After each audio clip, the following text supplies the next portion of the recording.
el Evangelio eterno, para predicarlo a los moradores de la tierra, a toda nación, tribu, lengua y pueblo.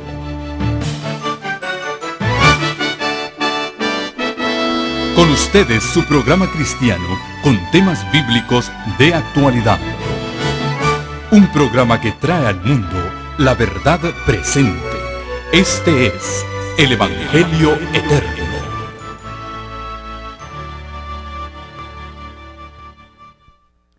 Muy buenas noches. Estamos agradecidos a nuestro Dios y a ustedes porque nos acompañan una noche más en esta serie de conferencias sobre el santuario. Sean bienvenidos cada uno de ustedes y a nuestras queridas visitas que nos acompañan por primera vez. Les extendemos, ¿verdad?, nuestras más sinceras agradecimientos que nos acompañen esta noche. Y a ustedes que están atrás de la pantalla, también les agradecemos porque nos sintonizan una vez más desde este lugar, la Iglesia Hispana en Pomona, California. Y queremos decirle que Dios les bendiga donde quiera que ustedes estén. Gracias una vez más. Y esta noche tenemos el agrado de tener entre nosotros a unos jóvenes que nos visitan desde Venezuela. Ellos andan haciendo una gira por aquí, por Estados Unidos, y esta noche vienen a alabar el nombre de nuestro Dios. El grupo Un Acorde. Ellos son los encargados de la alabanza a nuestro Señor. Que Dios les bendiga.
¿Cuántos les agradecemos a estos jóvenes?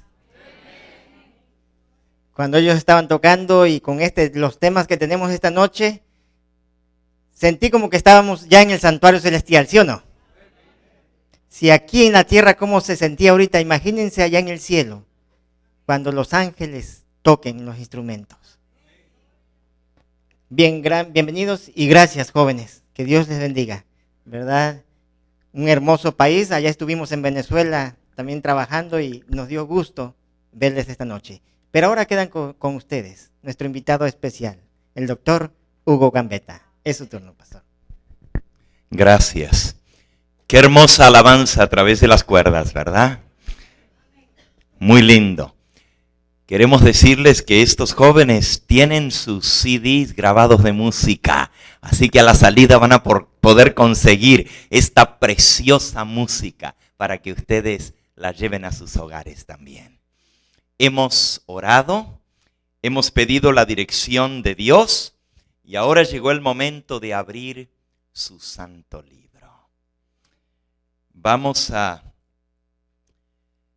abrir la Biblia, nuestra lectura bíblica, el libro del profeta Joel. Joel, en el capítulo 2 y el versículo 1 dice así: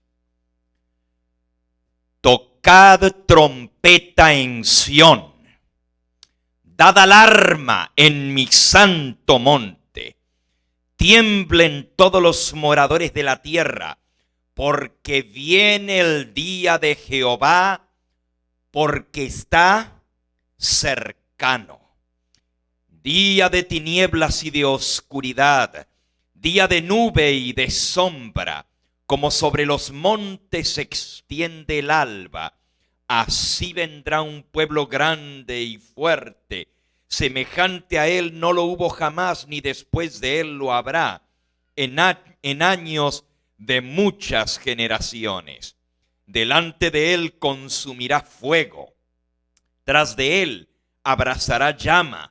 Como el huerto del Edén será la tierra delante de él, y detrás de él como desierto asolado, ni tampoco habrá quien de él escape.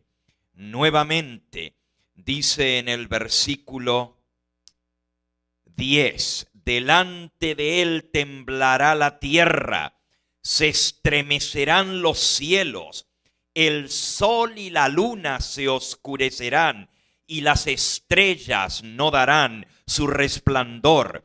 Y Jehová dará su orden delante de su ejército, porque muy grande es su campamento, fuerte es el que ejecuta su orden, porque grande es el día de Jehová y muy terrible.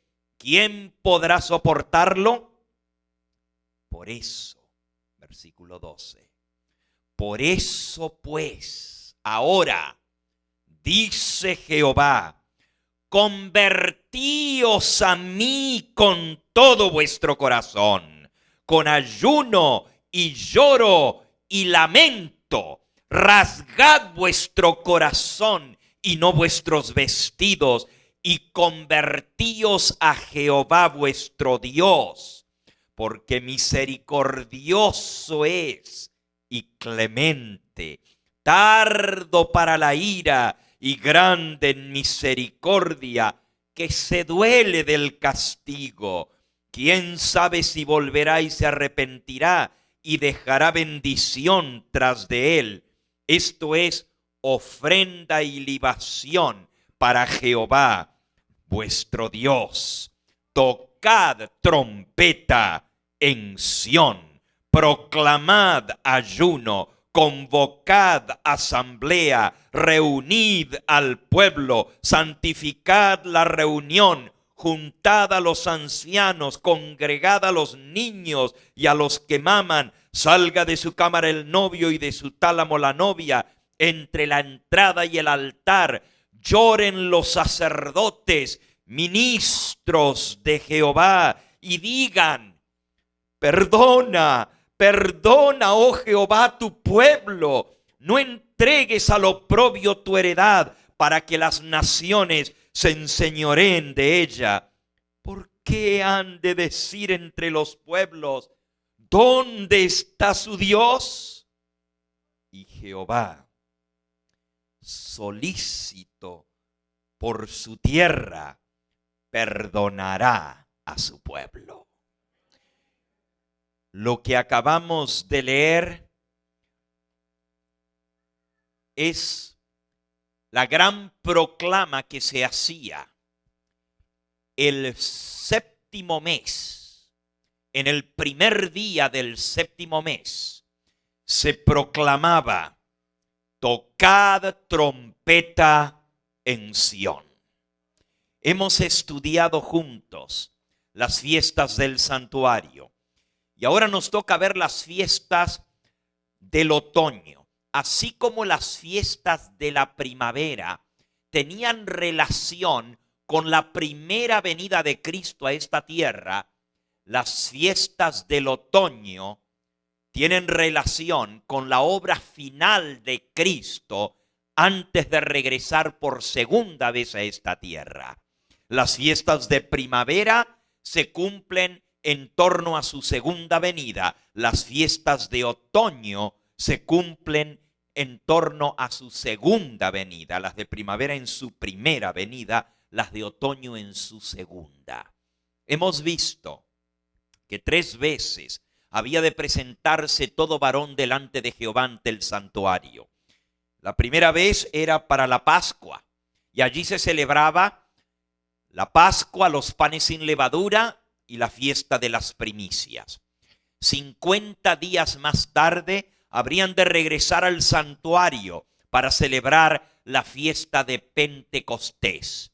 Y luego, al final del año, en el mes de octubre, habían de regresar por tercera vez al santuario, convocados por el sonido de la trompeta, y habrían de venir a hacer la preparación para el gran día de expiación, el día de Yom Kippur, así conocido entre los hebreos como el día del juicio, para culminar con la fiesta alegre y feliz de las cabañas.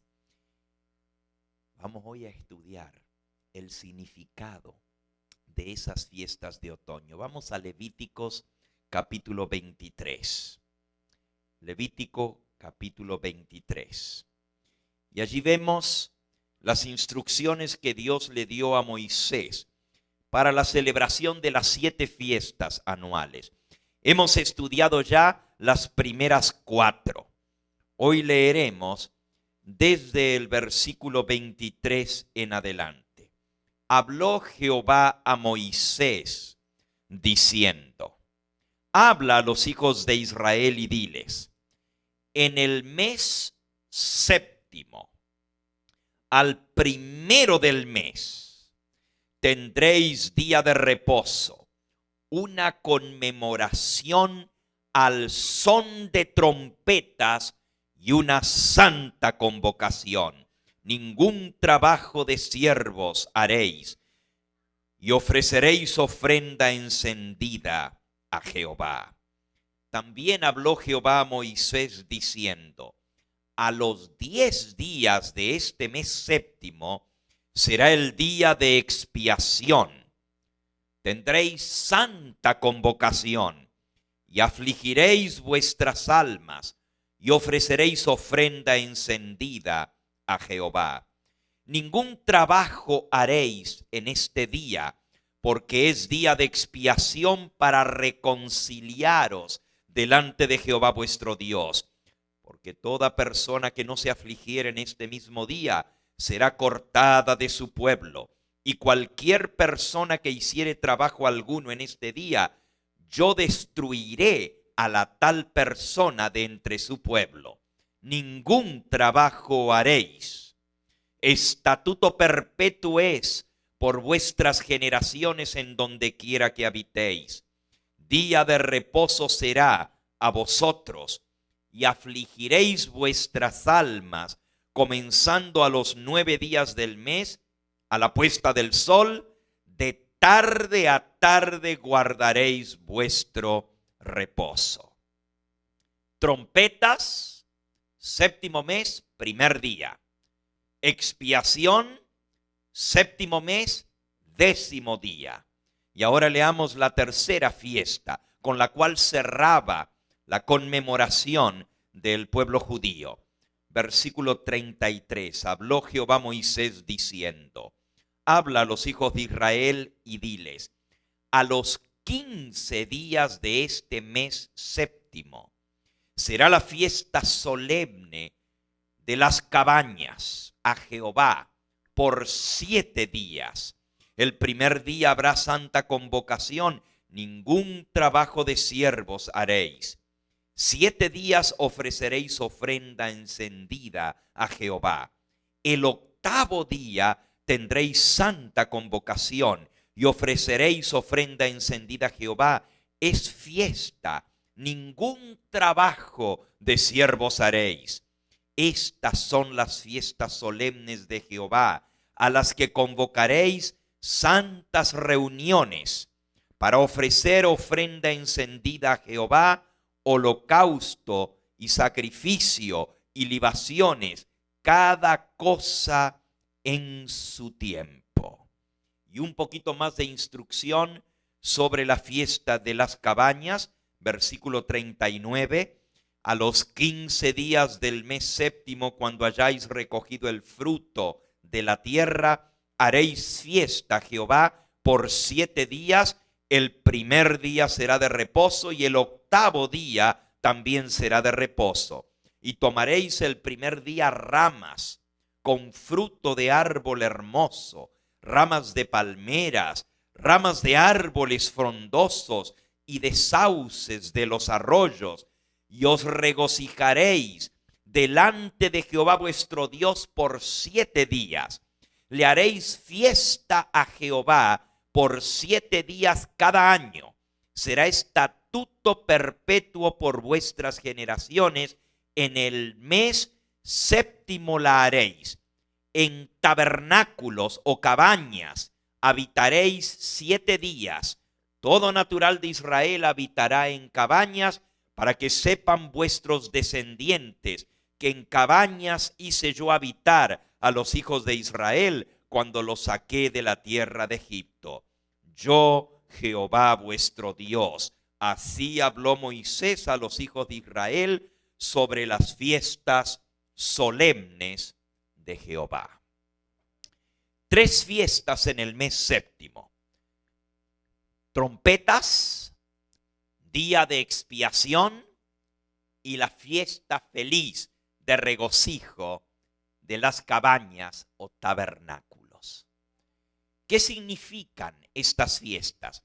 ¿Cómo se celebraban? Al entender cómo se celebraban, vamos a entender que era un drama que anunciaba los eventos que vendrían, así como las fiestas de la primavera, la Pascua, los panes sin levadura y las primicias, prefiguraban la venida del Mesías, su muerte, su sacrificio en la cruz del Calvario, su sepultura y su resurrección al tercer día de los muertos, así como la fiesta del Pentecostés señalaba la entronización de Cristo y la inauguración del santuario celestial.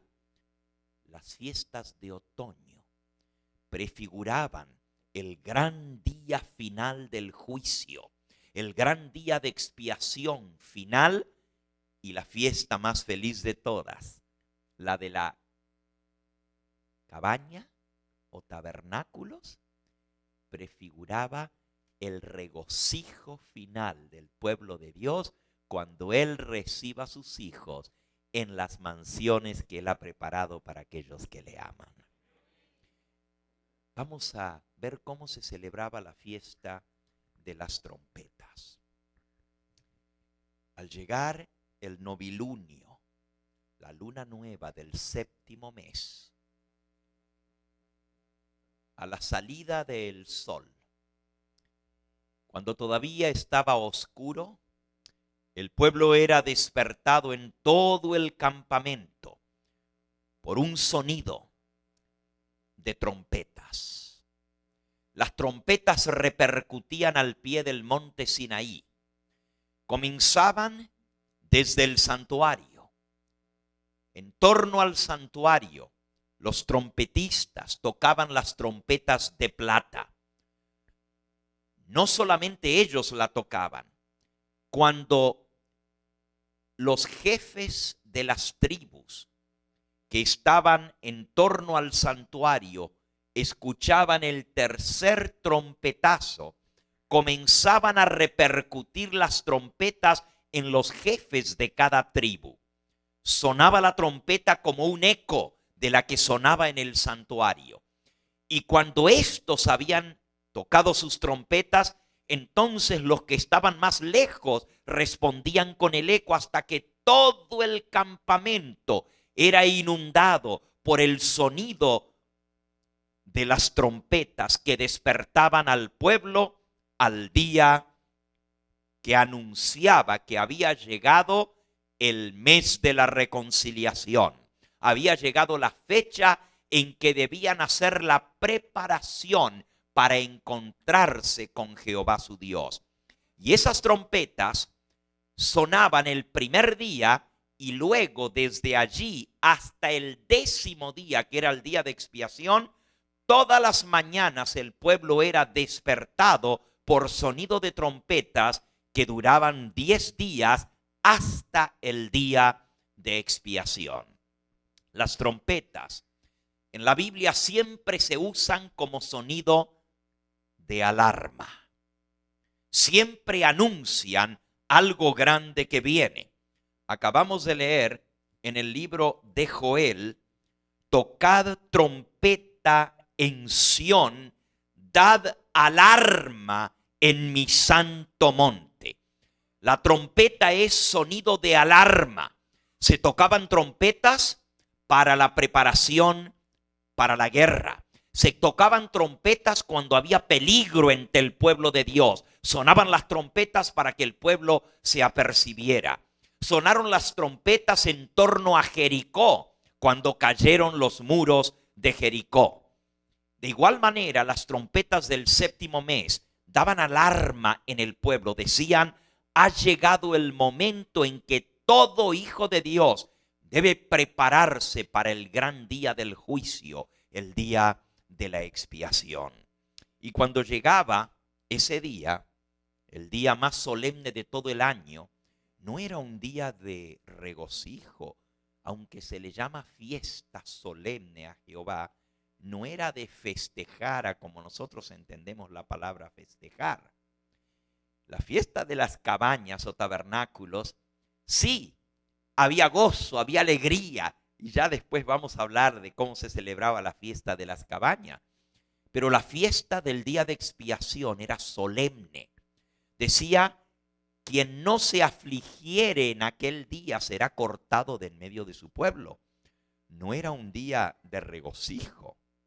Aunque había gozo al final del día de expiación, cuando el pueblo sabía que había sido acepto el sacrificio y había sido perdonado delante de Dios. Terminaba con una nota de gozo, pero ese día era un día de ayuno. Proclamad ayuno, convocad asamblea. Esta era la proclama que hacía el sumo sacerdote.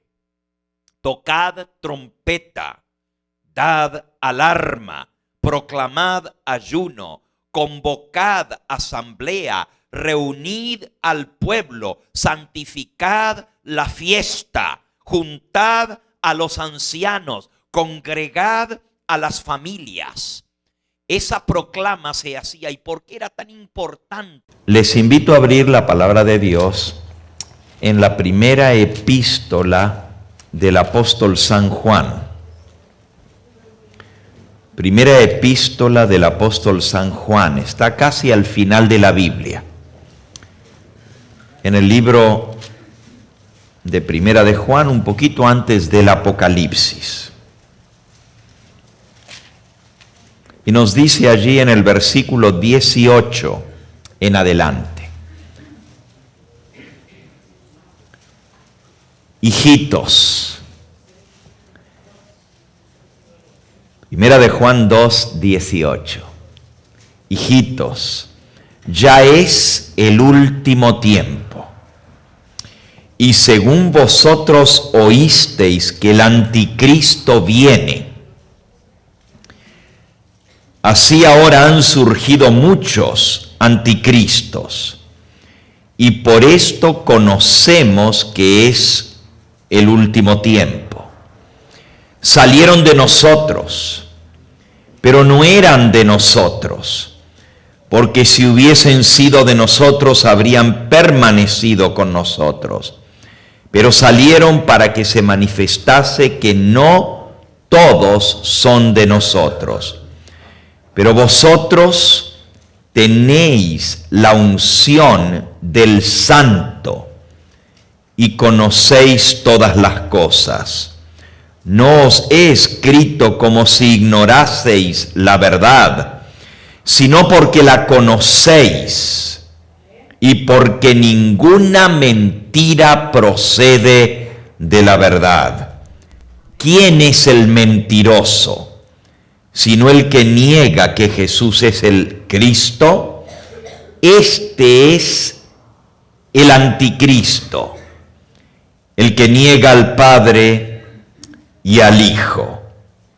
Todo aquel que niega al Hijo tampoco tiene al Padre. El que confiesa al Hijo tiene también al Padre.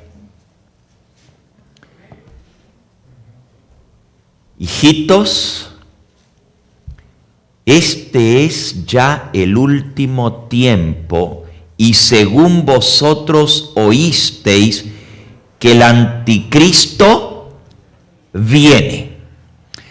Aquí el apóstol Juan está hablando de el anticristo, pero luego dice, muchos anticristos han salido. Hay un anticristo con mayúscula, el anticristo, el gigante de los anticristos, pero hay otros que son enanitos, son pequeños anticristos.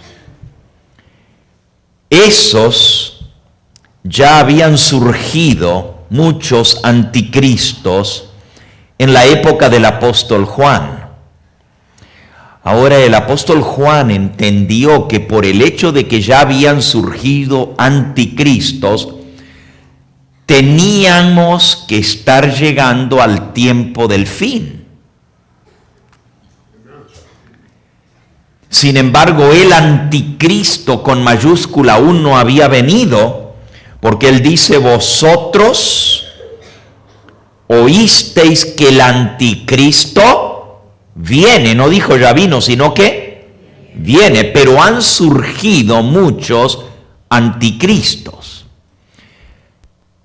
¿Qué cosa es el anticristo? ¿Cómo puede haber más de uno, aunque hay uno en grande? Y el que viene es señal del tiempo del fin, de que estamos en el fin del tiempo. ¿Qué quiere decir la palabra anticristo? Bueno, si nosotros leemos un poquito más adelante, nos dice que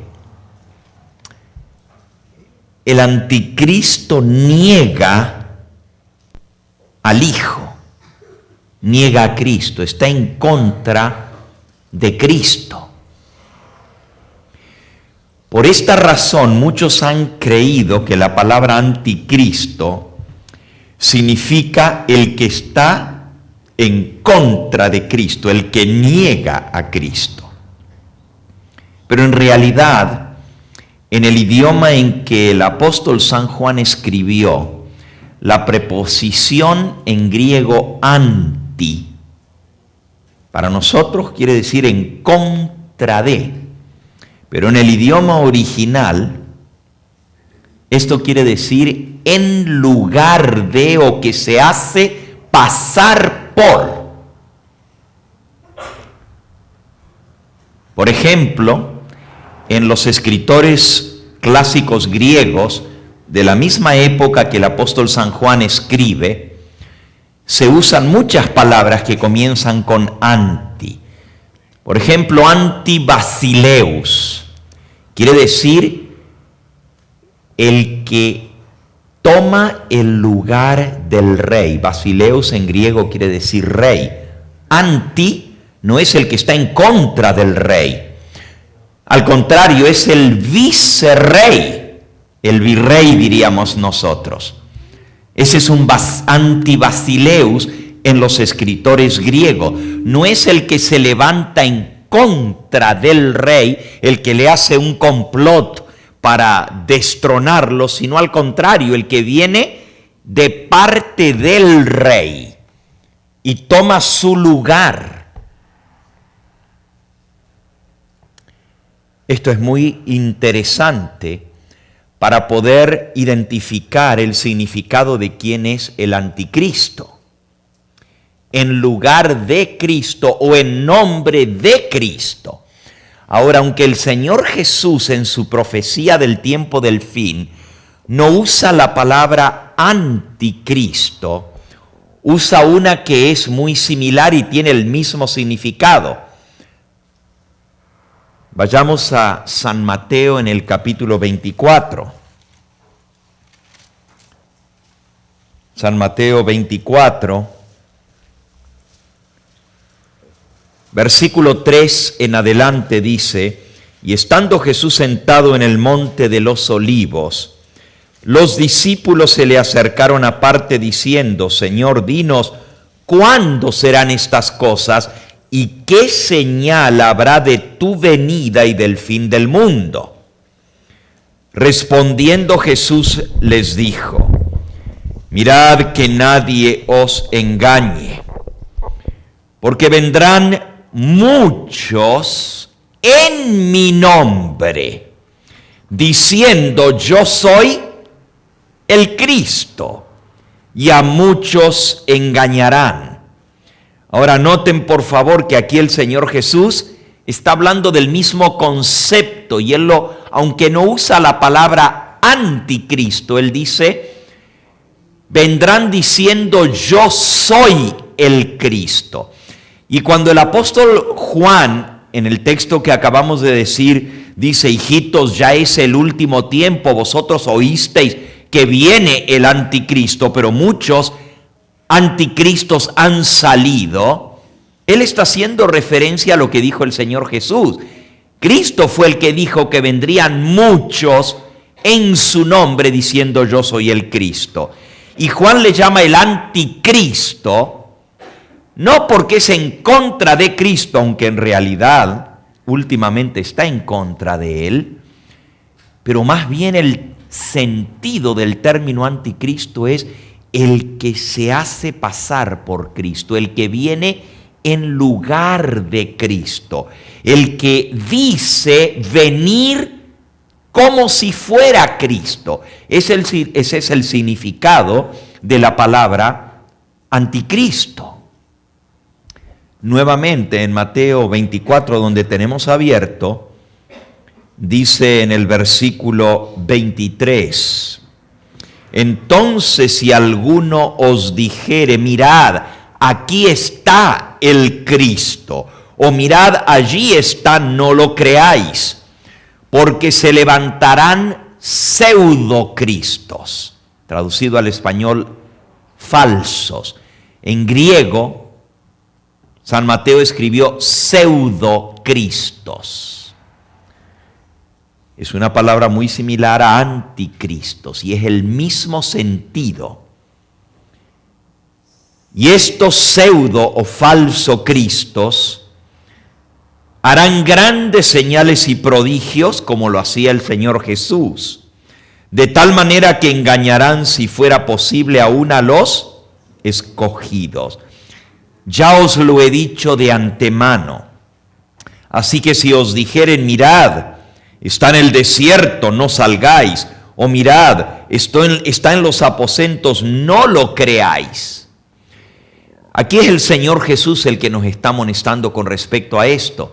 Y es en un capítulo que nos habla acerca de las señales que sucederían justo antes de su venida, en el tiempo del fin.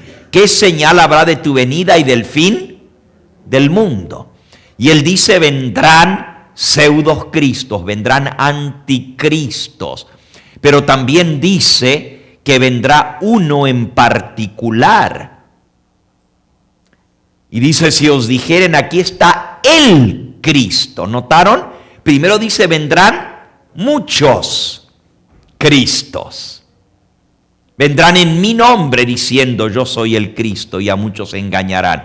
Pero luego finalmente habla de uno en particular y dice, así que si os dijeren, mirad, aquí está el Cristo, no lo creáis. O mirad, allí está, no lo creáis.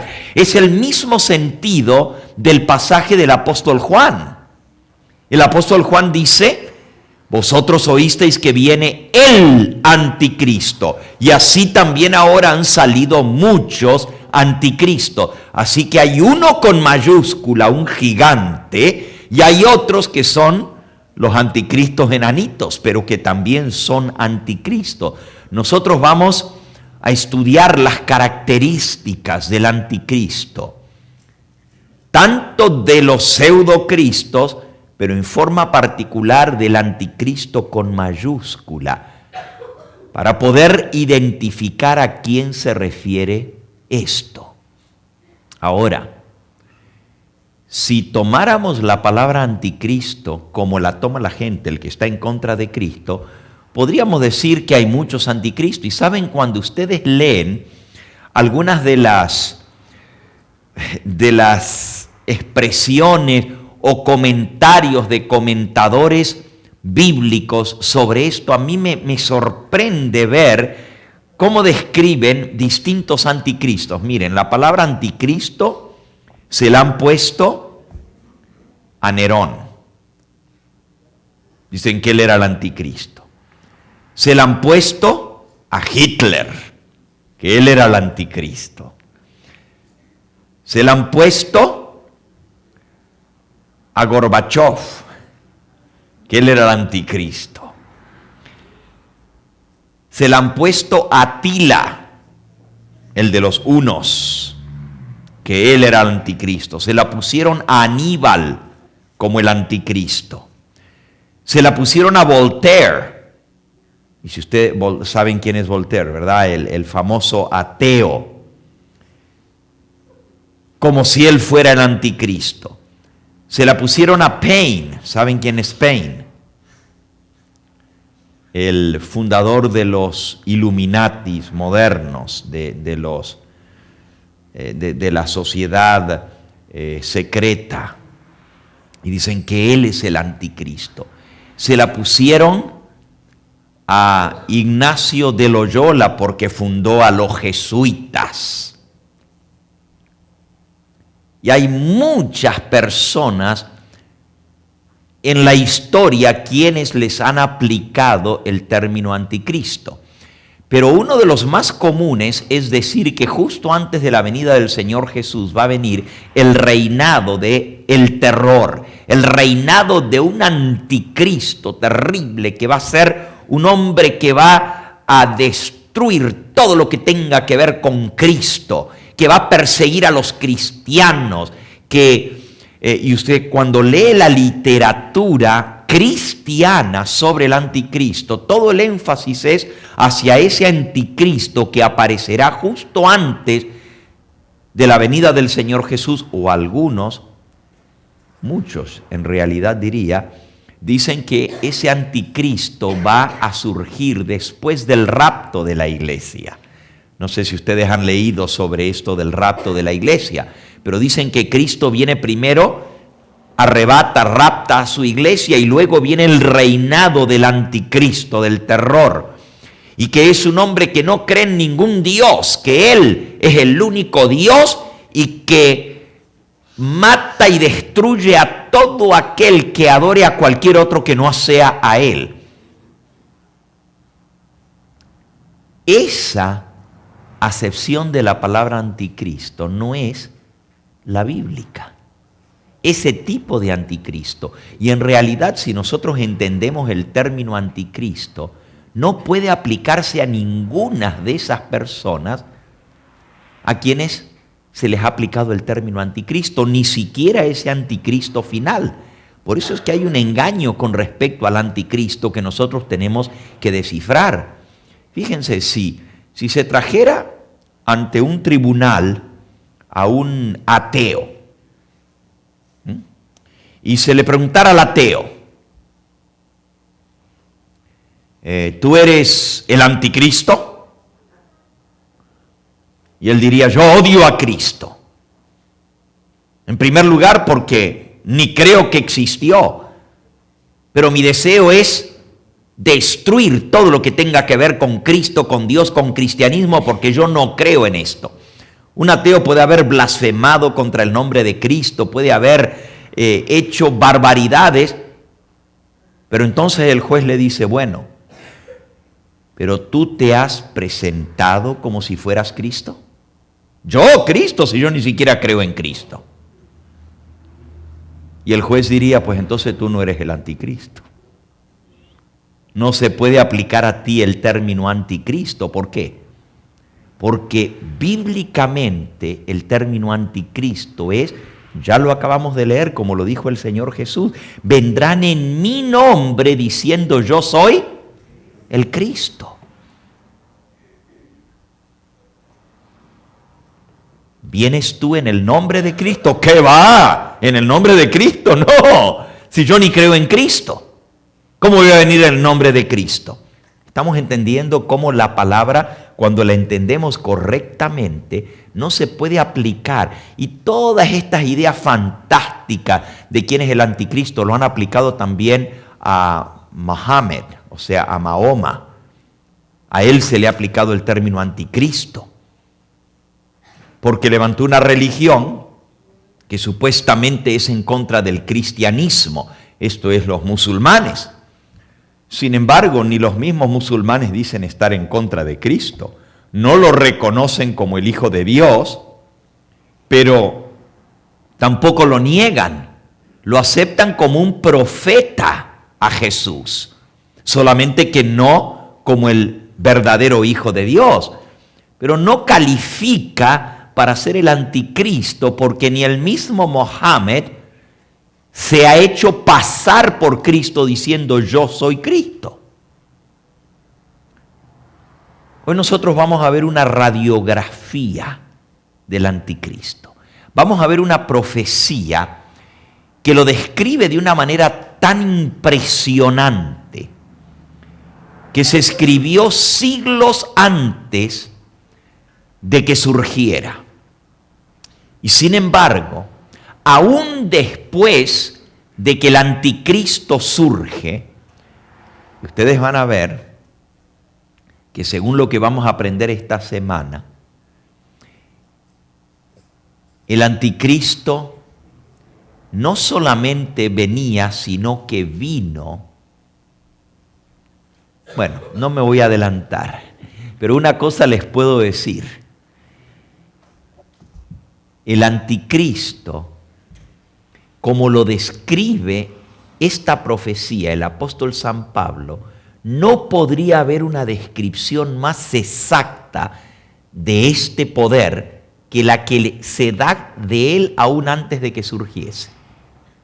Es tan exacta que aún después de ver el anticristo, aún después de estar con él, tendríamos que decir que la mejor descripción que jamás se ha dado del anticristo está registrada en la palabra de Dios, en la profecía del apóstol San Pablo. Para aquellos que estuvieron con nosotros la semana pasada, allá en San Bernardino, nosotros estudiamos la profecía de Apocalipsis capítulo 17 y les estudiamos el capítulo entero, desde el versículo 1 hasta el final, hasta el versículo 21, todo el capítulo 17 del libro de Apocalipsis. Esta vez, y estaba por decir esta semana, solamente de que no vamos a tener la semana completa como originalmente se había planeado. Nuestros planes era estar la semana entera y tener todos los días reuniones, pero no fue posible conseguir el lugar donde reunirnos toda la semana. Así que por lo menos las 4 o 5 presentaciones de las 8 que se habían planeado, nos vamos a dedicar al estudio de otra profecía que también es exacta, es impresionante, y nos vamos a centrar en ese capítulo. Así como la semana pasada nos centramos en Apocalipsis 17, esta vez nos vamos a centrar en esta profecía impresionante del anticristo dada por el apóstol San Pablo. Y quisiera que ustedes busquen esa profecía a continuación. Segunda de Tesalonicenses, capítulo 2. Segunda de Tesalonicenses, capítulo 2. La voy a leer primero y después voy a comentar un poquito. Solo que les digo de antemano, la palabra anticristo no aparece en esta profecía, pero la descripción que se nos da es exactamente la descripción del anticristo. Así como la palabra anticristo no aparece en Mateo 24, pero el Señor Jesús está hablando de ese anticristo, no hace falta que aparezca en Segunda de Tesalonicenses capítulo 2, porque al leerla ustedes van a ver cuán impresionante es. Ahora fíjense, la profecía del surgimiento del anticristo no es el único lugar donde está. Ya leímos que el apóstol Juan hace mención y da alguna característica del anticristo, pero no expande sobre eso, solamente dice en Primera de Juan, ustedes saben que tenemos que estar en el tiempo del fin porque han surgido muchos anticristos, pero viene el anticristo con mayúscula. Eso dice Juan, y luego da una característica, dice el que niega al Hijo, ese es el anticristo. Sin embargo,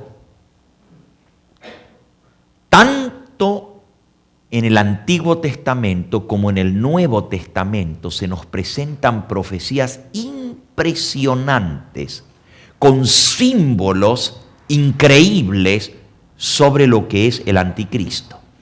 Y hay 2 libros en particular que nos dan profecías sobre el anticristo. Uno es el profeta Daniel. Nuevamente, en el libro del profeta Daniel no se menciona la palabra anticristo como tal. Y sin embargo, la descripción que se nos da de ese poder, aunque usa símbolos, el símbolo de un cuerno es símbolo de un poder. Sin embargo, es impresionante, y cuando usted lee las 25 características del anticristo que se dan en el libro de Daniel, usted dice, no hay duda alguna, es el mismo poder, es el anticristo, el cual está describiendo en forma simbólica el profeta Daniel. 25 características da el profeta Daniel del anticristo. Ahora, el otro profeta que nos menciona nuevamente las profecías del anticristo, es el mismo que lo llama por nombre anticristo, es Juan, solo que esta vez él escribió el Apocalipsis. Y aunque se le llama el Apocalipsis de San Juan, en realidad es el Apocalipsis de Jesucristo, porque es una revelación que Cristo le dio. Y en el libro de Apocalipsis, el anticristo se presenta no en la forma de un cuerno como en Daniel, simbólicamente, sino en la forma de una bestia. Y también se usa símbolos. Pero en medio de esos 2 símbolos, Daniel y Apocalipsis, tenemos en el medio de esos 2 la profecía del apóstol San Pablo, que es el intérprete de Daniel y de Apocalipsis.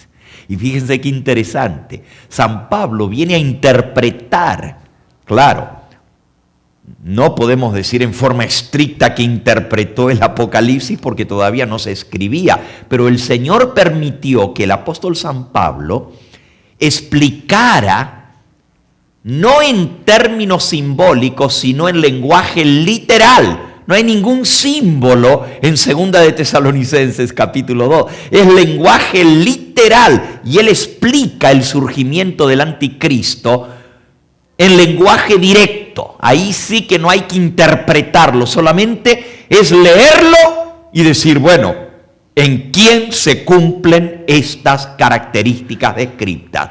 Y así podemos llegar a la conclusión de quién realmente es el anticristo o qué es el anticristo.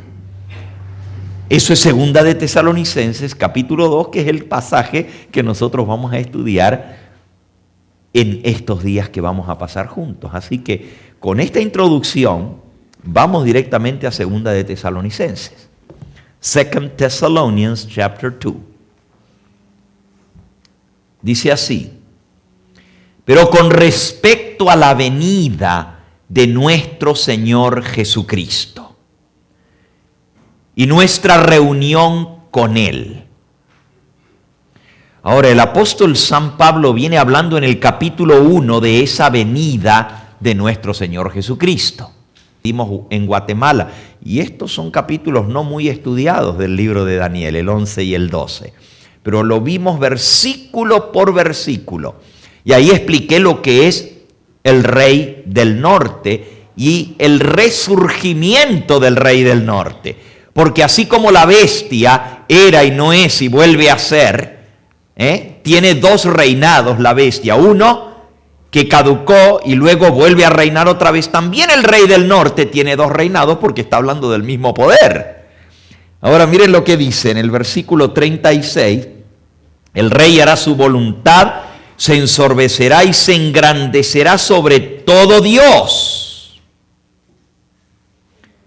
Pero si ustedes se fijan en el versículo anterior, dice, también algunos de los sabios caerán para ser depurados y limpiados y emblanquecidos. Esta es la persecución de ese poder. Hasta el tiempo determinado, porque aún para esto hay plazo. Hablando de este anticristo, dice que tiene un tiempo determinado y también para eso hay un plazo establecido.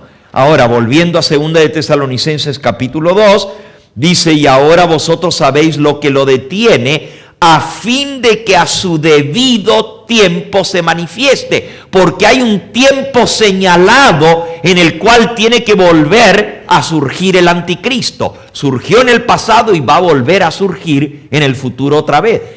Por ahora me estoy adelantando un poquito, pero vamos a ver todo esto en detalle al estudiar el significado de esta profecía. Hoy nomás estamos viendo la radiografía.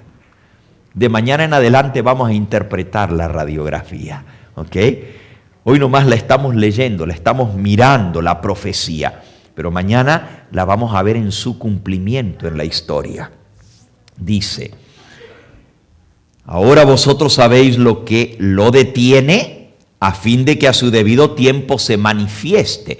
Pero luego da una declaración sumamente interesante.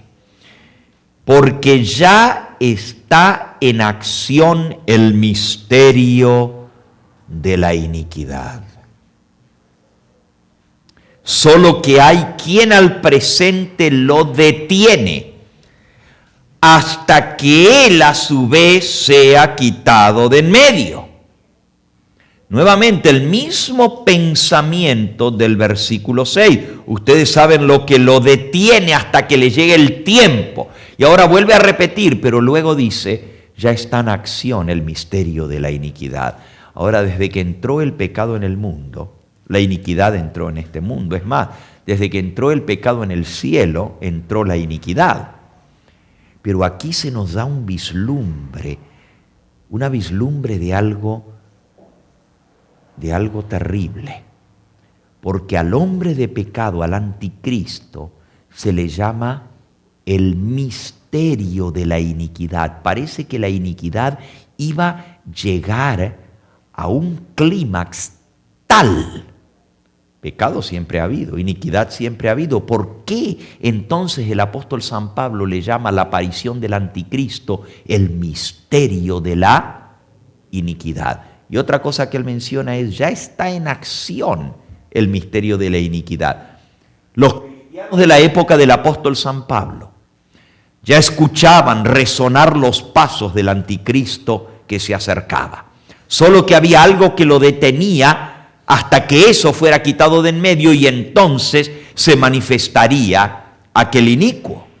Ya en la época de Pablo, el misterio de la iniquidad se había iniciado, pero no se había manifestado abiertamente. Hay quien al presente lo detiene,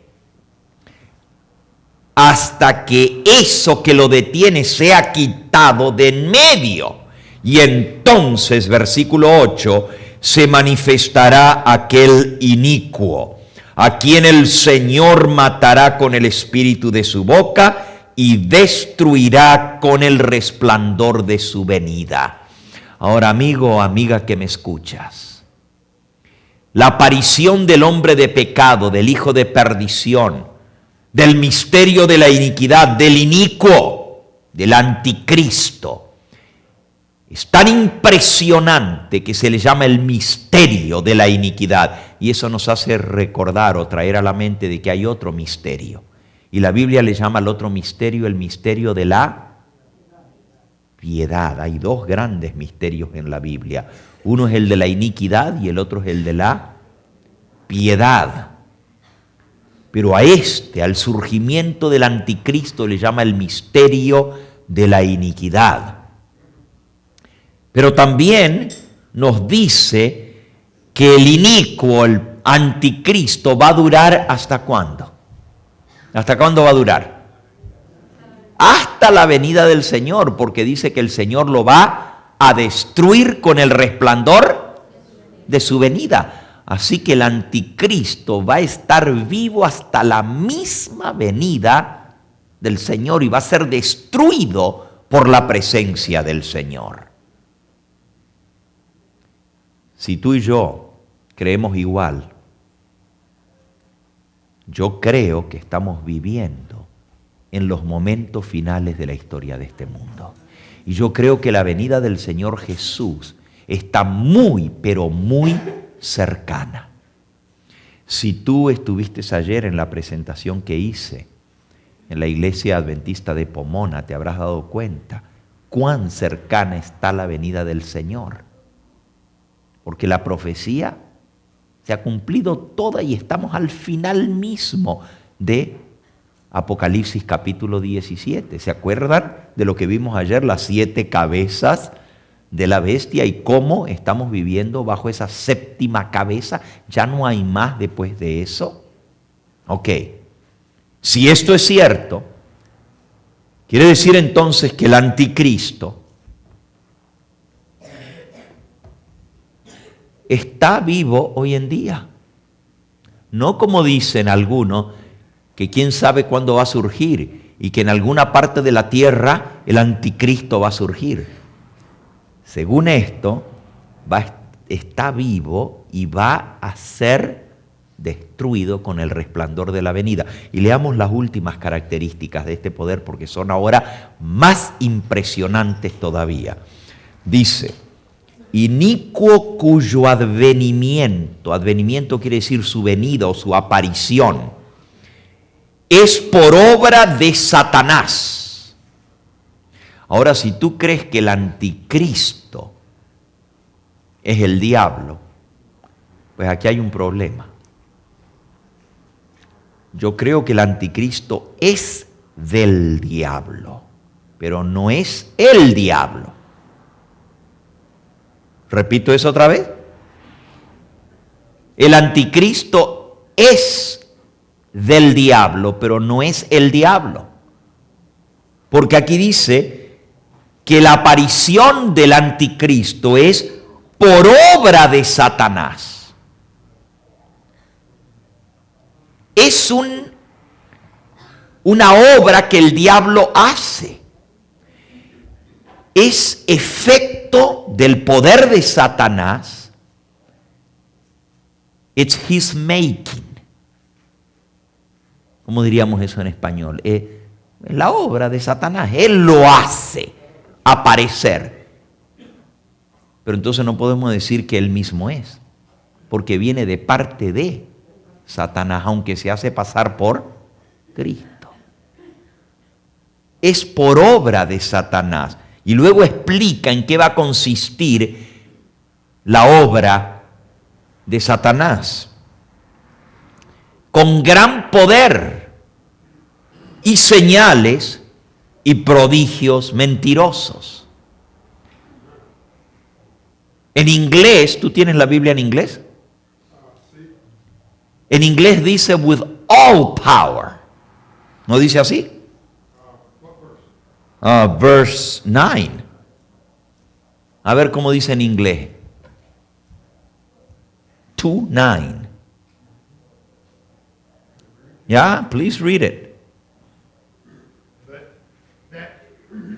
That it, the one whose coming is in accord with the activity of Satan, with all power and signs and false wonders. Thank you. ¿Notaron lo que dice? El que va a surgir, el anticristo, es por actividad de Satanás. Y luego dice with all power. En español dice con gran poder. Pero en inglés está más exacta la traducción del griego. Porque en el griego literalmente dice con todo poder, no con mucho o con gran poder, sino con todo poder. Así dice literalmente en el idioma original, con todo poder. Ahora, esta es otra prueba de que el anticristo es el que se hace pasar por Cristo, porque fue el Señor Jesús el que dijo, todo poder me ha sido dado en el cielo y en la tierra. Pero este anticristo viene con todo poder. ¿Pero todo poder de quién? ¿De Dios o del diablo? Viene con todo el poder que le da el diablo. Cristo dice, todo poder me ha sido dado en el cielo y en la tierra. ¿Y quién le dio todo el poder? El Padre. Pero aquí se lo da el padre de la mentira, porque el anticristo es un mentiroso. Lo acabamos de leer en 1 de Juan capítulo 2. ¿Se acuerdan que leímos? Que decía, volvamos por un momento, 1 de Juan capítulo 2, sobre el anticristo, dice, versículo 22, ¿quién es el anticristo? ¿Quién es el mentiroso sino el que niega a Jesús, que es el Cristo? Este es el anticristo. El anticristo es mentiroso. Y por eso dice en el versículo 21, no os he escrito como si ignoraseis la verdad, sino porque la conocéis y porque ninguna mentira procede de la verdad. ¿Quién es el mentiroso sino el que niega a Jesús, que es el Cristo? Este es el anticristo. El anticristo es mentiroso y recibe todo poder del padre de la mentira, que es el diablo. Ahora, por eso es la falsificación perfecta. El anticristo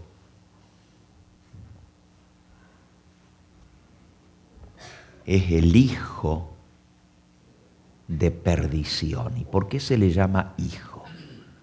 ¿Quién es el padre de la perdición? Satanás. ¿Este es hijo de quién? Es hijo de Satanás. Por eso se le llama el inicuo, el hombre de pecado, el hijo de perdición. Ahora, esto estaba profetizado desde la primera profecía registrada en la Biblia. Génesis capítulo 3 y versículo 15. Cuando el pecado entró en el mundo,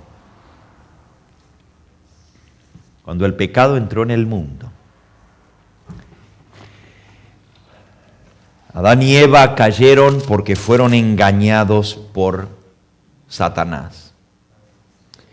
Y entonces dice que Jehová Dios le dijo a la serpiente, versículo 14, Por cuanto esto hiciste, maldita serás entre todas las bestias y entre todos los animales del campo. Sobre tu pecho andarás y polvo comerás todos los días de tu vida. Y pondré enemistad entre ti y entre la mujer, entre tu simiente y la simiente de ella. Esta te herirá en la cabeza y tú le herirás en el calcañar. Ahora aquí se nos habla de guerra, enemistad, pleito entre Satanás y entre la mujer. ¿Quién es la serpiente? Satanás. ¿Quién es la mujer? Simbólicamente es la iglesia. Aunque aquí está hablando de Eva específicamente, pero está hablando de la iglesia porque entendamos los términos espirituales, ¿verdad? La Biblia se entiende espiritualmente. Pondré enemistad entre ti, le dijo a la serpiente, y la serpiente no era la serpiente, ¿era quién? Satanás, que había usado la serpiente como medium para hablar a través de ella. Así que le está hablando realmente a la serpiente antigua, al diablo. Le dice, pondré enemistad entre ti, Satanás, y entre la mujer, la iglesia. Y luego dice, entre tu simiente y la simiente de ella. ¿Quién es la simiente de la mujer?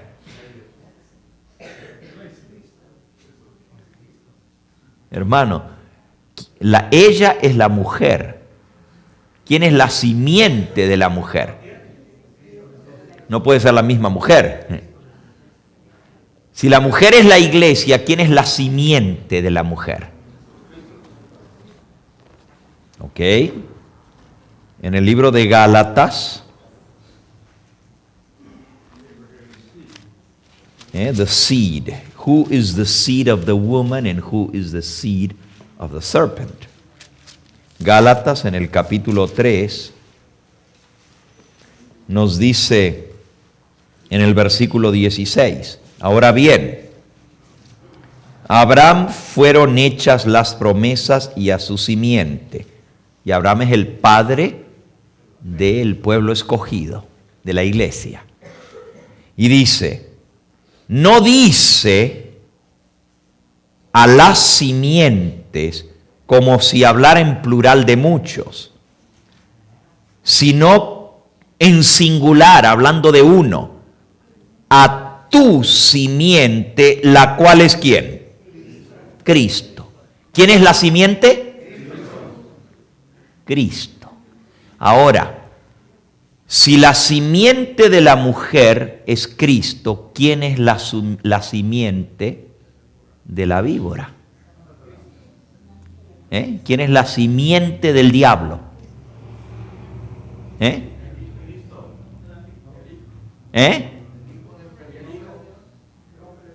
¿Están entendiendo ahora? No está hablando en plural, porque siempre nosotros decimos, la simiente del diablo son sus seguidores. Bueno, podríamos decir, son hijos del diablo los que le obedecen, los que le siguen, en sentido amplio. Pero cuando habla en singular, porque dice, no habla en plural, sino en singular, dice, pondré enemistad entre ti y entre la mujer, entre tu simiente y la simiente de ella. En algunas Biblias dice, el descendiente de ella, hablando en masculino. Lo que pasa es que en español simiente es femenino, pero en hebreo simiente es masculino.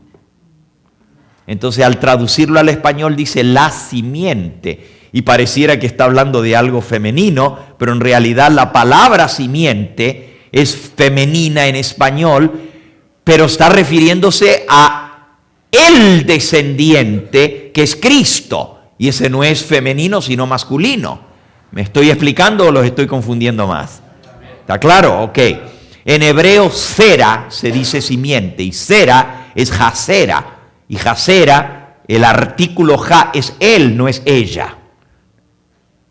Es él, podríamos ponerle la palabra grano, ¿no es cierto? Para hablar de semilla, en lugar de semilla, grano es masculino. El grano, no decimos la grano, ¿verdad?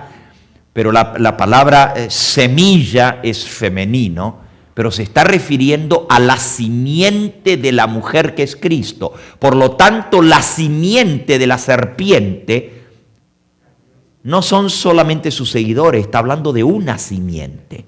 ¿Y esa simiente es quién? El anticristo. El anticristo, por eso se le llama que viene por obra de Satanás. Y ahora, así como el Padre le dio a Cristo todo poder, también el padre de la mentira le dio a su simiente todo poder.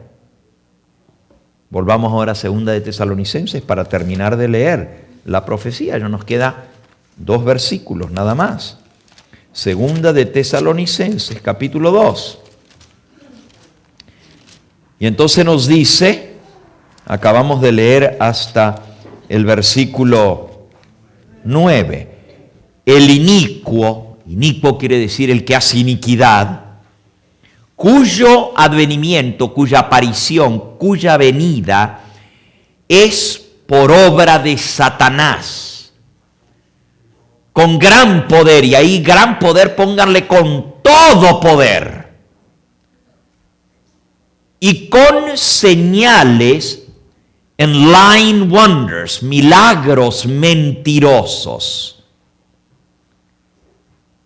y con todo engaño de iniquidad, para los que se pierden, por cuanto no recibieron el amor de la verdad para ser salvos.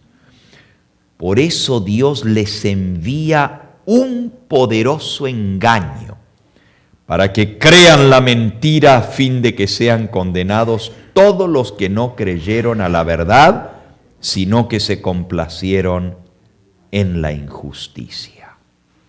Acabamos de leer la radiografía del anticristo, los detalles de este poder. Y lo que más sorprende es que va a venir con todo tipo de poder, con todo poder, con milagros, con prodigios, con señales mentirosas, porque va a engañar haciéndose pasar por el Cristo. Ahora, por esa razón no podemos decir que el anticristo es el diablo, porque el diablo es el que lo manda. Y viene, el que le da el poder es el diablo. Y hay muchas personas que dicen, pero el anticristo es el diablo. Pero aquí dice que el anticristo es el que le da el poder. Perdón, el diablo es el que le da el poder al anticristo. Dice, viene por obra de Satanás. Así que tengan cuidado con decir, el anticristo es el diablo. El diablo está detrás del anticristo, claro que sí. El diablo le da todo poder y a través del diablo es que hace los milagros, las señales y los prodigios engañosos. Pero no es el diablo el anticristo. El anticristo es enviado por el diablo y es obra de Satanás con todo engaño de iniquidad para los que se pierden, por cuanto no recibieron el amor de la verdad para ser salvos. Amigo, amiga que me escuchas, es muy importante que tú conozcas la verdad y que recibas el amor de la verdad en tus corazones. Porque si tú no amas la verdad y no la recibes, vas a ser engañado.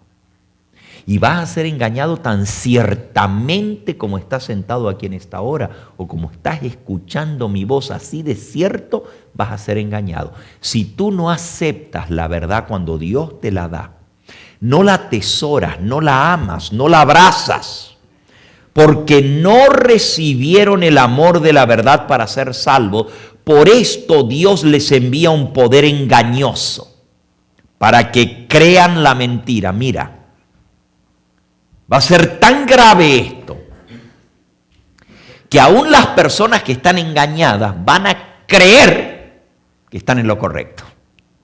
Y no solamente van a creer, van a estar completamente convencidas, ellas mismas que están en la verdad, cuando en realidad están engañadas. Miren el engaño increíble. Y ya casi terminamos.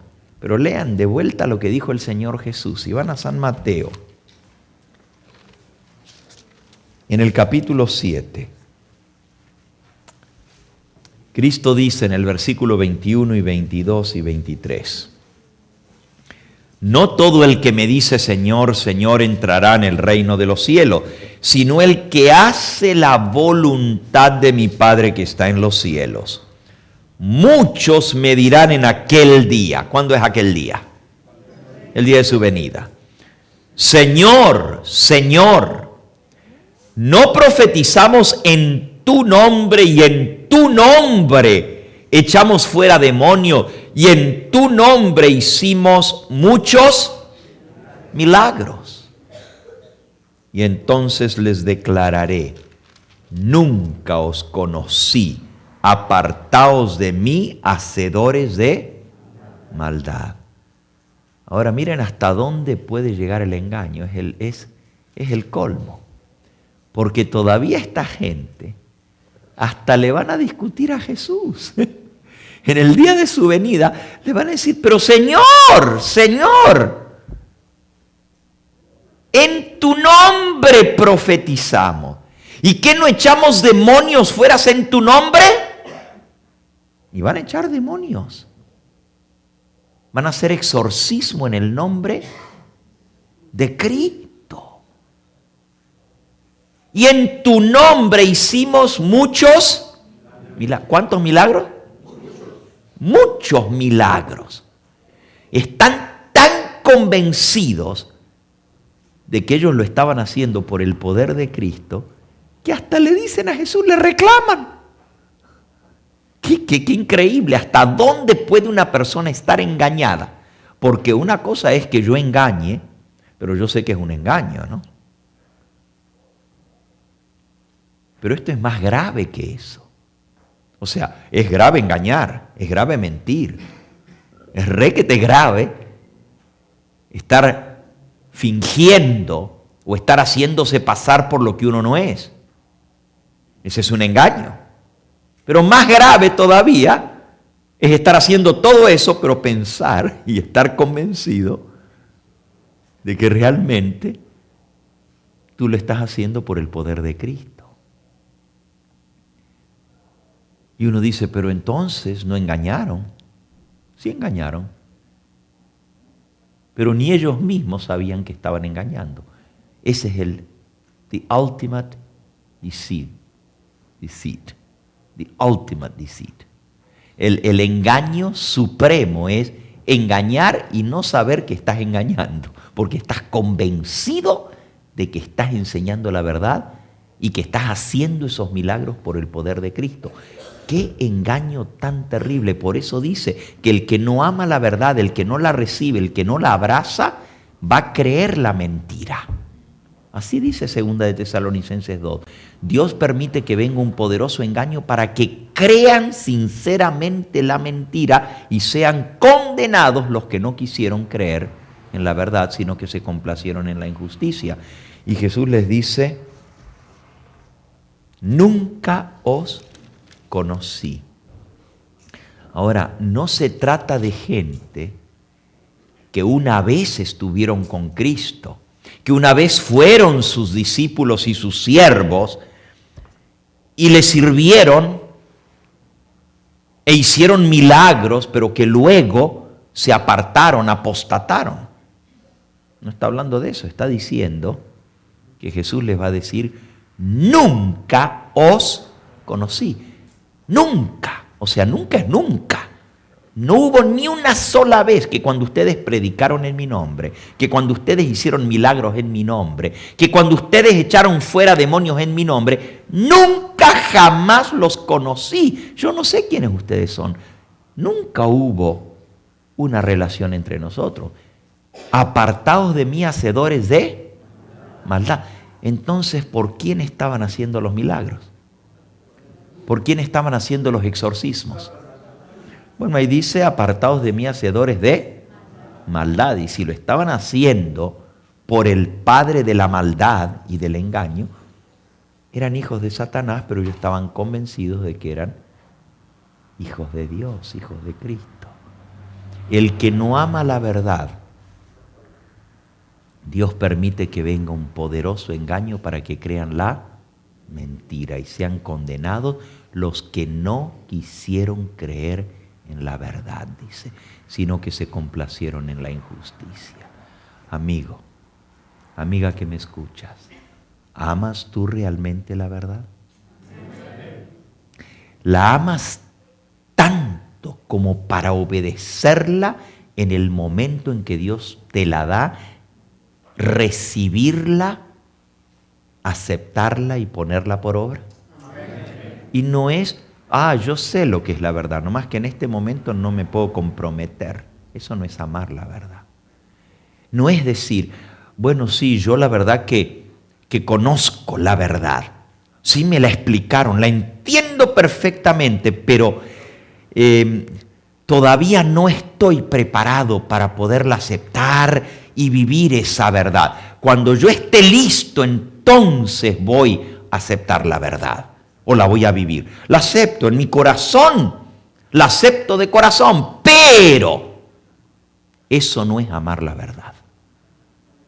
Cuando tú amas algo, lo recibes, lo abrazas y no puedes pensar en demorarte más. Cuando uno ama de verdad, quiere estar con la persona amada. Y si tú amas la verdad, no puedes decirle al Señor, yo acepto la verdad en mi corazón, pero todavía no estoy preparado para vivirla. Cuando Dios te la presenta, tú la tienes que aceptar. Y tú tienes que estar dispuesto a dejarlo todo para seguir esa verdad. El profeta Isaías dice, compra la verdad y no la vendas. Esa verdad tiene que ser tan preciosa que estás dispuesto a dejarlo todo para seguir esa verdad. No importa lo que te cueste. Eso es amor por la verdad. Ay de aquel que dice conocerla, pero no está dispuesto a seguirla ahora, cuando el Señor te la presenta. Mira, no es cuando tú quieres, es cuando Dios te la presenta. Algunos dicen, bueno, yo acepto la verdad, pero realmente en este momento no puedo ponerla en práctica, más adelante. Si yo acepto esa verdad, es mentira. No puedes decir que tú aceptas algo si no lo recibes. Es double talk, es hablar de dos lados. Imposible. Creer, amar la verdad es recibirla ahora. Y es cuando Dios la manda. Algunos dicen, bueno, ya yo ahora escuché. Voy a venir esta semana, ahora voy a saber quién es el anticristo, pero no voy a hacer una decisión todavía. Mira, mejor que ni vengas. Mira lo que te estoy diciendo, mejor que ni vengas, porque si vienes más te condenas. Porque no vas a poder decir no supe. Y si no estás dispuesto a recibir esa verdad y amarla, atesorarla, lo que va a venir es una gran mentira y vas a creer la mentira y te vas a condenar. La misma palabra que salva es la misma palabra que condena. The very word that saves you is the same word that condemns you. La misma. Dice Jesús, si yo no hubiera venido y no os hubiera hablado la verdad, estaríais sin pecado. Pero porque decís, vimos, escuchamos, ahora el pecado está sobre vosotros. Es un arma de doble filo y te corta. La verdad tiene que ser aceptada cuando Dios te la presenta y no a mi conveniencia. Yo no puedo aceptar la verdad cuando yo quiero, cuando yo digo, ahora sí la voy a aceptar. Ahora estoy preparado. No, es cuando Dios te la manda. Y si tú dices, pero que yo no la voy a rechazar, nomás que no estoy listo.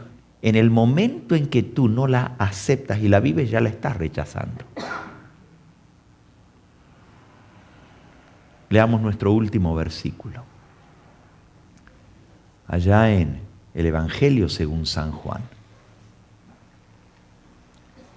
En el capítulo 3, posiblemente uno de los, o el versículo más conocido y más amado de todas las Escrituras. Es más, yo creo que cualquiera que está aquí en esta noche lo puede hasta recitar de memoria. Ustedes saben a cuál me refiero, ¿verdad? San Juan 3:16, pero no me voy a parar en el 16, voy a leer un poquito más. Dice, ¿y por qué no lo decimos juntos? Porque es el versículo más lindo de toda la Biblia. Vamos a decirlo juntos. Porque de tal manera amó Dios al mundo, que ha dado a su Hijo unigénito, para que todo aquel que en Él cree no se pierda, mas tenga vida eterna. Pero miren cómo sigue. Porque no envió Dios a su Hijo al mundo para condenar al mundo, sino para que el mundo sea salvo por Él. El que en Él cree no es condenado, pero el que no cree ya ha sido condenado, porque no ha creído en el nombre del unigénito Hijo de Dios. Y esta es la condenación, que la luz vino al mundo. Pero los hombres amaron más las tinieblas que la luz, porque sus obras eran malas. Porque todo aquel que hace lo malo aborrece la luz y no viene a la luz para que sus obras no sean reprendidas.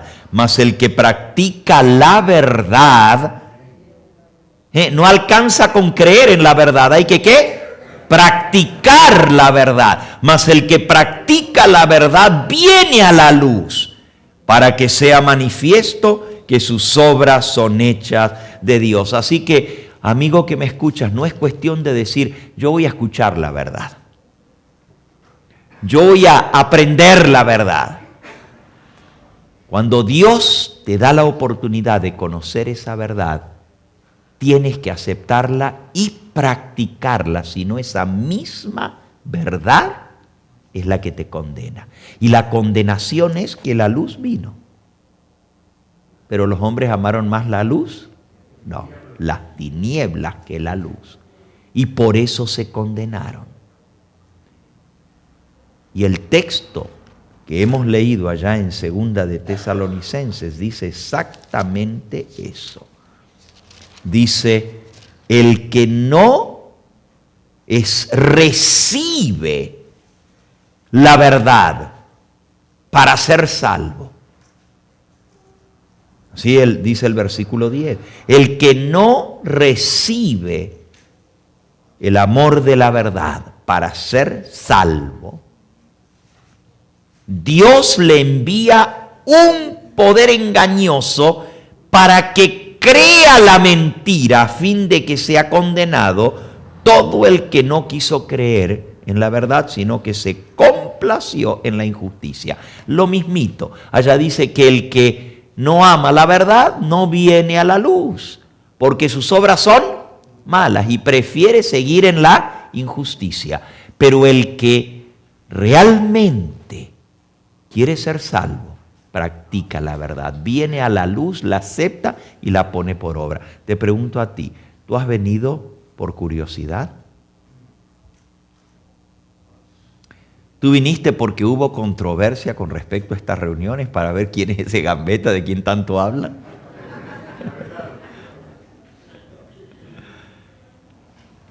¿Tú viniste porque te interesaban algunos de los temas? Ah, eso del anticristo va a estar interesante. Por eso viniste. Déjame decirte, si tú crees eso, te equivocas crasamente. Tú estás aquí porque Dios te trajo. Nadie puede venir a mí, dijo el Señor, si el Padre que me envió no lo trajere. Y si tú estás aquí es porque Dios te trajo aquí con un propósito, que conozcas la verdad. Ahora, la verdad no es gambeta, la verdad es Cristo Jesús. Yo soy solamente un mensajero que te traigo el mensaje del Señor Jesús. Pero de ti depende que lo aceptes o que lo rechaces. Si tú aceptas esa verdad que es Cristo, dice aquí que vas a ser salvo. Pero si no, vas a creer la mentira. Y te va a venir el engaño y lo vas a creer de corazón.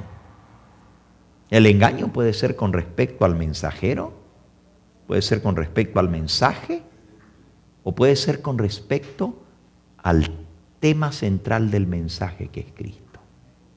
Puede ser engañado de cualquiera de las tres formas. Te pueden engañar sobre el mensajero, te pueden engañar, tengan cuidado que lo que enseña ese hombre es mentira. Pero lo que es peor, te pueden engañar con respecto al centro del mensaje, que es Cristo Jesús. Porque puede venir, no es que puede venir. San Pablo se lo escribió a los Corintios, les dijo, me temo por vosotros, que como el diablo engañó a Eva, así seáis vosotros engañados. Porque si viene uno predicando a otro Cristo, me temo que vosotros lo creeríais. Cuidado de no ser engañados. Yo te invito a aceptar la verdad que es Cristo Jesús.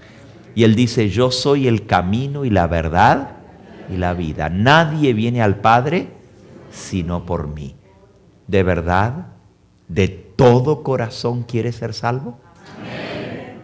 Si quieres ser salvo, necesitas aceptar, recibir esa verdad. Dice, a los suyos vino, los suyos no le recibieron, mas a todos los que le recibieron, a los que creen en su nombre, les dio la potestad de ser hechos hijos de Dios.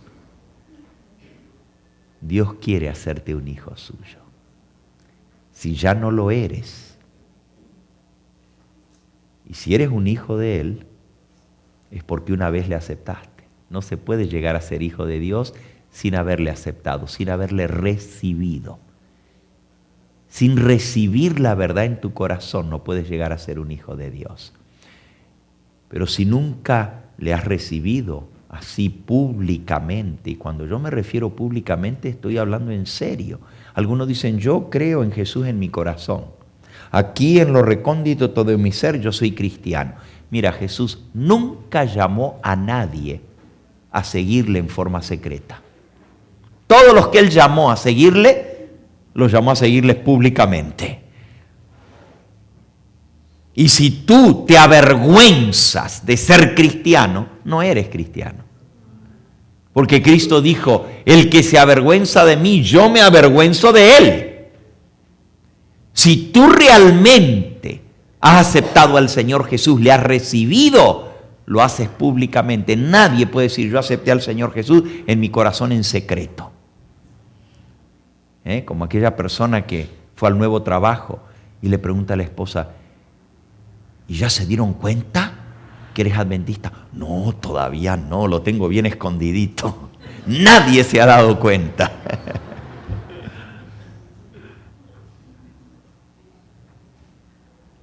Como los que llevan su Biblia, pero cuando se suben al autobús, que no vean que soy cristiano, ¿verdad? El que se avergüenza de Cristo, Dios se avergonzará de él.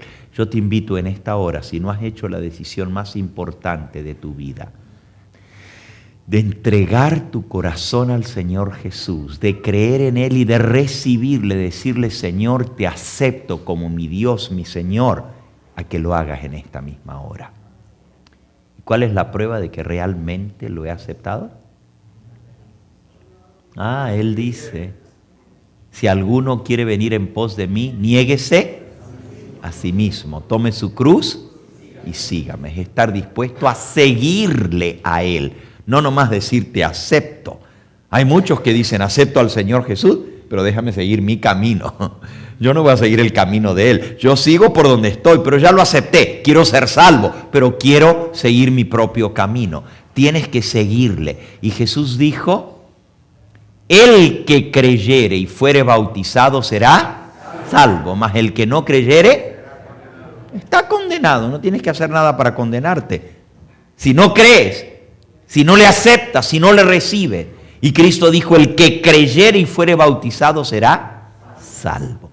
Yo quiero concluir en esta hora teniendo una oración especial por aquellos que aún no han sellado su pacto, no han hecho ese pacto sagrado de salvación con el Señor Jesús a través del bautismo. Porque el bautismo es un símbolo de que yo acepto al Señor Jesús, que le recibo, y al ser bautizado estoy diciendo públicamente, ahora soy cristiano de hoy en adelante. Ahora Jesús es mi Dios y yo soy su siervo, su seguidor, su discípulo. Eso es lo que significa un testimonio público de mi fe en el Señor Jesús. ¿Hay alguno aquí? Yo no sé, pero puede ser que haya alguien aquí que todavía no ha tomado ese paso tan importante del bautismo. Yo no te estoy pidiendo que lo tomes esta noche, no.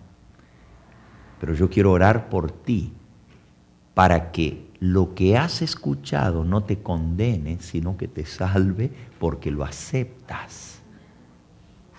¿Me comprendes? ¿Me he hecho claro? Yo solamente vengo en nombre del Señor a darte la verdad. De ti depende de aceptarla.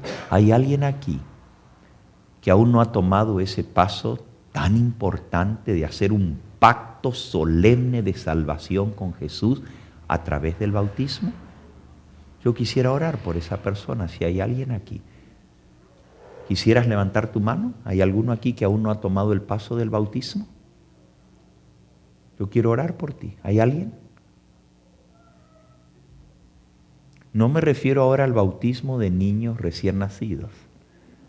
Me refiero al bautismo de adultos que aceptan al Señor Jesús y le reciben de todo corazón. ¿Hay alguno aquí que aún no ha tomado ese paso de entregar su vida al Señor Jesús y ser sellado a través del bautismo?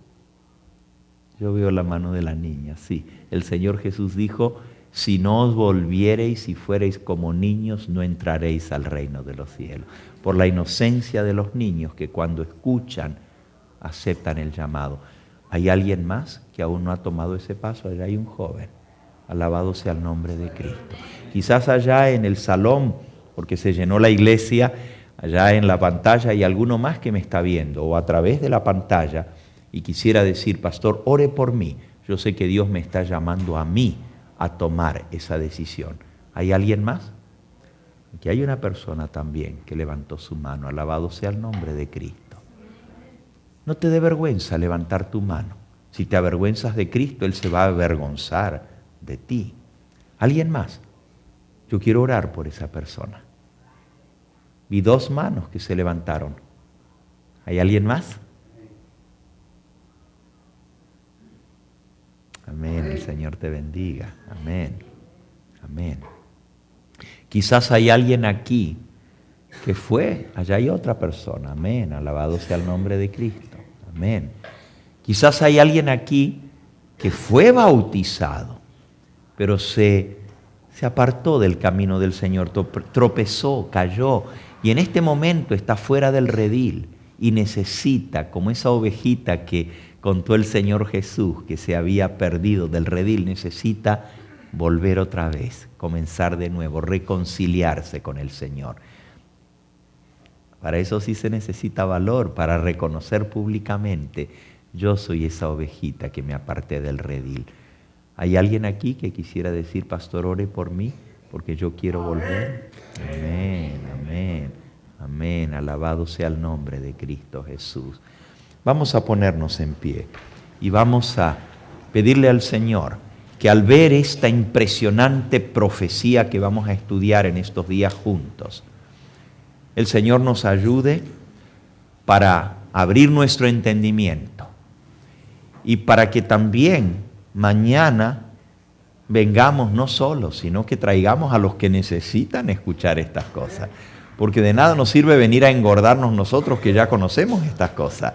Tenemos que traer a las almitas que necesitan que se les abran sus ojos para no ser engañados, ¿verdad? Vamos a trabajar en favor del Señor Jesús.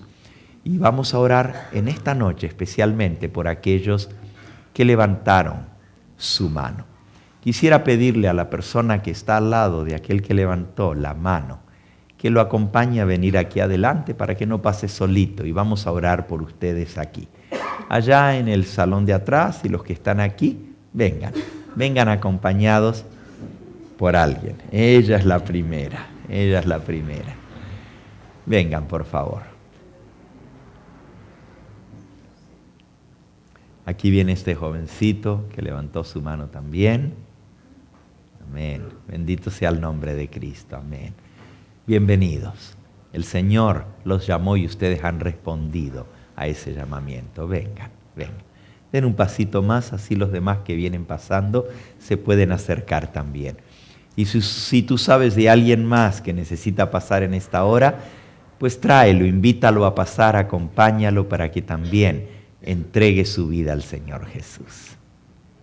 Hay gozo en el cielo por cada una de estas almas, son preciosas para Él. Cristo hubiera dejado el cielo por una sola alma, por esa sola hubiera venido a esta tierra. Como si tú fueras el único, el Señor Jesús te ha llamado hoy. Y Él te llama, y Él está dispuesto a perdonarte, a limpiarte, a darte un nuevo corazón y una nueva vida. Aquellos que me escuchan a través de la pantalla, hay muchos, escuchando este mensaje también el Espíritu Santo les ha tocado. Y quiero invitarte a ti, de que allí donde tú estás, hagas ese pacto con el Señor. Señor, yo me voy a preparar y muy pronto voy a tomar el paso del bautismo. Y llámanos al teléfono que aparece en tu pantalla para que podamos orar por ti y entrar en contacto, así para acercarte a los caminos del Señor. Vamos a orar por estas preciosas almas que están aquí. Y si tú pasaste con alguien, ponle el brazo en el hombro en esta hora, porque estamos muy felices de que el Señor ha hecho esta obra en ellos. Amén. Sería mucho pedirles que nos arrodillemos. ¿Está bien? Gracias.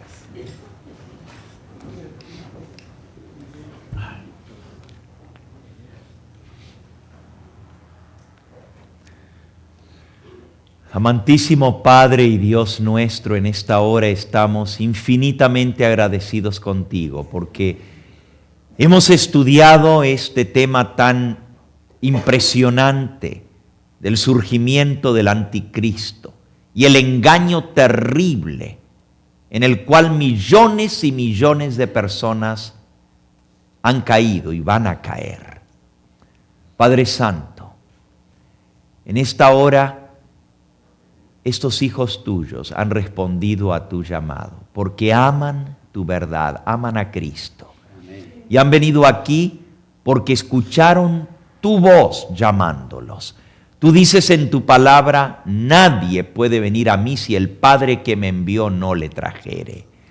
Pero también declaras, todo el que a mí viene, yo no lo echo fuera. Te pido, Señor, que recibas a estas almas, que tú las arropes, las abraces, que cures sus heridas, Señor, que pueda suavizar el dolor de su corazón. Hay algunos que están aquí que todavía les duele las cosas que sucedieron, pero han venido aquí porque quieren ser salvos, amén, quieren reconciliarse contigo, sienten miedo de volver a fallarte otra vez, Señor. Sienten miedo de volver a tropezar y volver a caer. Pero tú que los has llamado, vas a completar en ellos la buena obra para el día de la redención. También te doy gracias por aquellos que hoy están tomando esta decisión de seguirte a ti públicamente, de ser tus hijos y de prepararse para tomar este paso tan solemne del bautismo. Te pido, Padre Santo, que tú selles esa decisión en tus corazones. Y a cada uno de los que estamos aquí, que ya tomamos este paso en el pasado, nos confirmes en tu verdad. Porque no estamos exentos de ser engañados si no practicamos tu verdad. No nos va a salvar, Señor, el creer solamente, aunque tú dices el que creyere y fuere bautizado será salvo, pero también tu palabra dice, aún los demonios creen y tiemblan. Señor, sabemos que no es el oidor, sino el hacedor de tu voluntad el que será justificado. Ayúdanos a aferrarnos a esa verdad y a vivirla y a ponerla por obra, porque de nada nos sirve conocer si no vivimos de acuerdo a esa luz, si no andamos en la luz como tú estás en luz. Y sabemos que la sangre de Jesucristo, tu Hijo, nos limpia de todo pecado. Séllanos con esa sangre preciosa, lávanos con esa sangre de todo pecado. Y coloca en nosotros tu Espíritu Santo para que andemos en tus mandamientos, para que guardemos tus preceptos y los pongamos por obra, para que no seamos violadores de tu pacto, sino hacedores de tu voluntad. Todo esto te lo pedimos en ese nombre que es sobre todo nombre, en el nombre precioso de Jesús. Para Él sea la gloria y la honra por los siglos de los siglos. Amén, Señor. Amén. Amén. Amén.